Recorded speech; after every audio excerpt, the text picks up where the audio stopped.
essentially go through the diaphragm to be able to reach the heart, and that's actually just a lot of damage that you're gonna have to fix later. You're gonna have difficulty breathing that needs to be repaired. So that is not the approach that surgeons would normally take to get to the heart.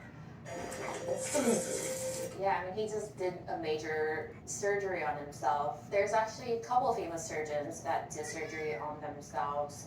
There's one that did surgery on himself in Antarctica when he was doing research and didn't have any access to medical care, and he had an appendicitis, and he knew it was gonna go bad unless he took the appendix out, so he actually performed the surgery on himself in the 60s. I would say obviously these are rare cases and they're exceptions.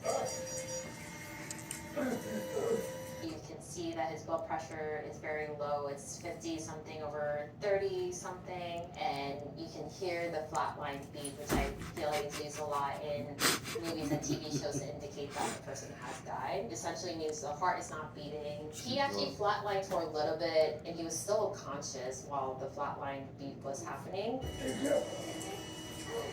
So you wouldn't be awake and saying somebody's name, you would be unconscious and then dying. 1 out of 10, just because it's so preposterous that he's doing his own heart surgery by going through his abdomen and reaching in with his hand. That's just crazy.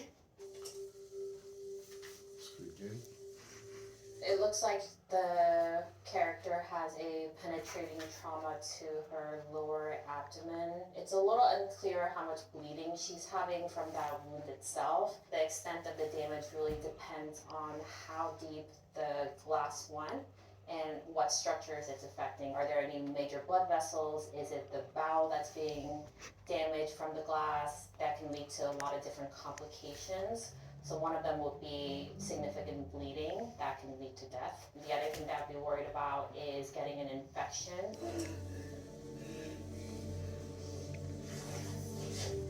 When there's bleeding, you want to put pressure on the bleeding, so I think she did the right thing by wrapping herself. In her situation where she doesn't have access to hospital or medical care, I think leaving that in there could potentially cause more damage, just because every time you bump into something, it can cause deeper damage. It is a wound that you could potentially die from. Blood loss and the amount of blood that you see in TVs and movies, it's always more Kaiser, jarring and get your always brother. really leaves a lasting impact on your mind. But often it's on